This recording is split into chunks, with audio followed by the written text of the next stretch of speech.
Hey y'all, I wanted to do a really quick tutorial on Google Scholar. Now you should have gotten an email if you're a student right now from me today, April 18th, 2022, showing you a little bit about how to use Google Scholar, but if you are more of a visual learner who would like to see a video of how it's done, this is for you.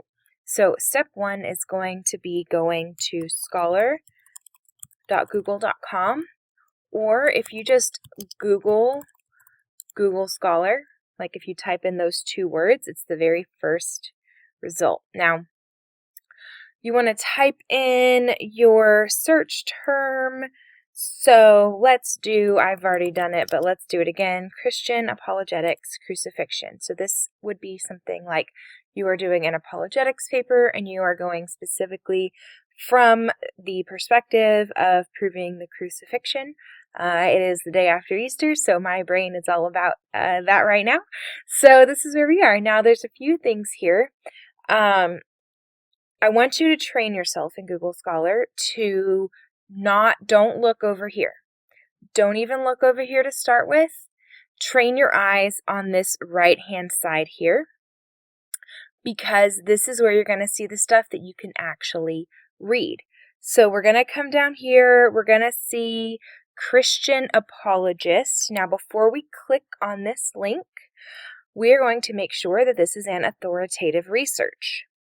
So I am going to highlight this and copy it.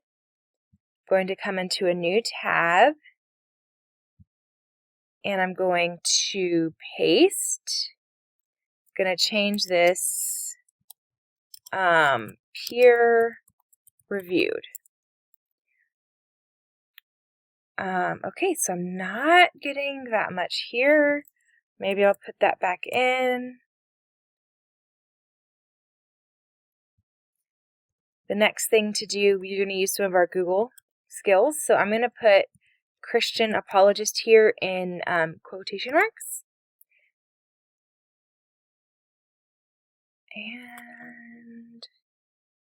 And I don't think this is what we're looking for. So it's not looking good for this article. The next thing that we can do is we can actually click here. And yeah, this is looking like a website and not a journal. So I am going to say that this is not authoritative, and so we can't use it. So it's a website. I'm not saying you can't use it in your own personal use if it's something that you think is good, if it's something you think that you like. But as far as using it in a research paper, I would say probably not. So unlike in your usual Google searches, I want you to not be afraid of using the next button and going to the next page, because look, there's a whole bunch of stuff here. Now, the Tyndall Bulletin is the one I used in the example I sent in the email. And typically, so rule of thumb is if it says PDF, that's going to be a little bit better than if it says HTML.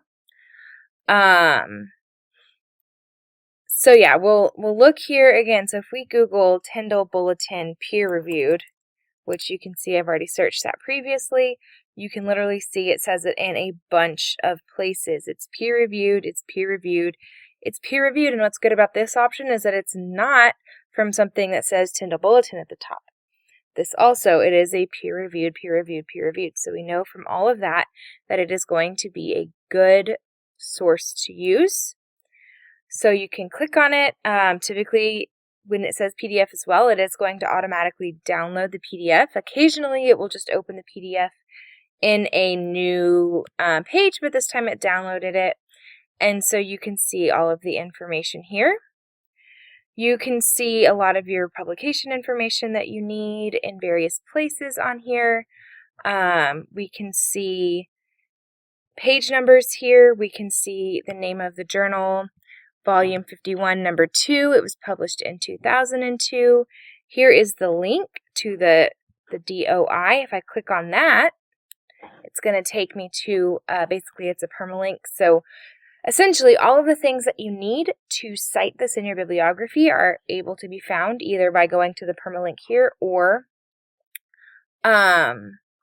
by looking just at the page. You can also see a lot of it on here. You can see who is the author, when was it published. So all of the information is available. The link, if you right click on the, if maybe the article didn't have a link on the PDF, if you right click on the article here and you go copy link address, that is actually going to give you a full link to the journal article that your professor or other researchers would be able to see. So that's the very, very basics of using Google Scholar. Like I said, don't be afraid to go to multiple pages. Always check that the source is peer-reviewed, because that means it's going to be scholarly enough. You can see the sources here and over here. Oh, you want to be able to identify your sources. So this one is a book. So it's probably going to be a Google book, which we can see, yeah, it's books.google.com, and it'll be a preview, but it won't be like the whole book, so it's not going to be as useful to you as maybe a journal article would be.